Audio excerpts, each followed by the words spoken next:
49 fertility centre మీకు అందిస్తుంది కేవలం 899 రూపాయలకి ఫర్టిలిటీ అసెస్మెంట్ ప్యాకేజ్. బంగారం వెండి ధరలు రికార్డుల మీద రికార్డులు సృష్టిస్తున్నాయి. జనవరిలో గోల్డ్ సిల్వర్ రేట్స్ కొత్త రికార్డులకు చేరుకున్నాయి. జనవరిలో తులం బంగారం ధర ఏకంగా 30,000 రూపాయలకు పెరిగితే వెండి ధర ఏకంగా 4 లక్షలకు చేరుకుంది. అంతర్జాతీయ మార్కెట్లో బంగారం వెండి ధరలు రాకెట్లా దూసుకెళ్తుండటంతో ఆ ప్రభావం దేశీయ మార్కెట్లోనూ కనిపిస్తోంది. జనవరి 28న హైదరాబాద్లో బంగారం ధరలు చూస్తే 24 క్యారెట్స్ గోల్డ్ ధర ఏకంగా 3,220 రూపాయలకి పెరిగి 1,61,950 రూపాయల నుంచి 1,65,150కి చేరుకుంది. ఇక ఆభరణాల తయారీకి వాడే 22 క్యారెట్స్ గోల్డ్ 10 గ్రాములపై 2,950 రూపాయలు పెరిగి 1,48,450 రూపాయల నుంచి 1,41,400కి చేరుకుంది. ఇక ఈ 18 క్యారెట్ గోల్డ్ ధర 2,420 రూపాయలు పెరిగి 1,23,880కి చేరుకుంది. మరోవైపు వెండి ధర కూడా భారీగా పెరిగింది. ప్రస్తుతం కిలో వెండి 4 లక్షలకు లభిస్తోంది. తులం వెండి 4,000 రూపాయలకి కొనొచ్చు. జనవరిలో బంగారం వెండి ధరలు భారీగా పెరిగాయి. కేవలం 28 రోజుల్లో స్వచ్ఛమైన బంగారం 10 గ్రాముల ధర 30,280 రూపాయలు పెరగగా 22 క్యారెట్స్ బంగారం ధర 27,750కి పెరిగింది. ఇక కిలో వెండి ఏకంగా 1,43,000 రూపాయలు పెరిగింది. అతి తక్కువ కాలంలో బంగారం వెండి ధరలు ఈ స్థాయిలో పెరగడం చరిత్రలో ఇదే మొదటిసారి. ఇక మల్టీ కమాడిటీ ఎక్స్చేంజ్లో బంగారం వెండి ధరలు పెరిగాయి.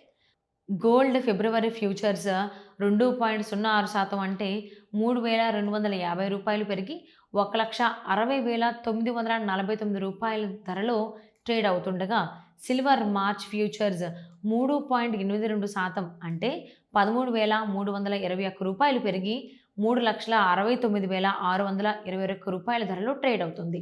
అంతర్జాతీయ మార్కెట్లో ఔన్స్ బంగారం ధర $5,500 వైపు పరుగులు తీస్తోంది. ప్రస్తుతం $5,233 దగ్గర ట్రేడ్ అవుతుండగా ఔన్స్ వెండి ధర $115లను టచ్ చేసింది. ఎకనామిక్ వొలాటిలిటీ వంటి కారణాలు ఈ అరుదైన ర్యాలీకి బలం ఇస్తున్నాయి. యుఎస్ ట్రేడ్ పాలసీలపై పెరుగుతున్న అనుమానాలు గ్లోబల్ ఎకనామిక్ గ్రోత్ మీద ప్రభావం చూపుతాయనే భయాలు గోల్డ్ ధరలను పైకి నడిపిస్తున్నాయి. US president Donald Trump South Korea, Canada దేశాలపై టారిఫ్ విధిస్తానని హెచ్చరించడం వల్ల జియో ఎకనామిక్ అనిశ్చితి మరింత పెరిగింది.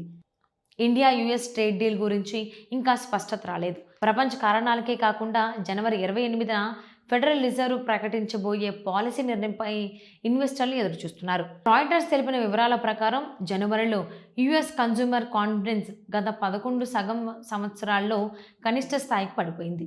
యుఎస్ జాబ్స్ మార్కెట్ మరింత బలహీనపడే అవకాశాలు ఉన్నాయని నిపుణులు భావిస్తున్నారు. అలా జరిగితే ఫెడ్ ఇంట్రెస్ట్ రేట్లు తగ్గించే పరిస్థితి రావచ్చు. మార్కెట్ వర్గాల అంచనా ప్రకారం జనవరిలో ఫెడ్ పాలసీ రేట్లను మార్పు లేకుండా ఉంచవచ్చు. అయితే ఈ ఏడాది కనీసం 2 సార్లు రేట్లు తగ్గించే అవకాశం ఉంది. అవి ఎక్కువగా రెండో అర్ధభాగంలో జరిగే అవకాశం కనిపిస్తోంది. ఇంకా త్వరలో డొనాల్డ్ ట్రంప్ ఎంపిక చేసే కొత్త ఫెడ్ చైర్ బాధ్యతలు చేపట్టిన తర్వాత యుఎస్ ఇంట్రెస్ట్ రేటు తగ్గుతాయని ట్రంప్ సంకేతాలు ఇచ్చారు.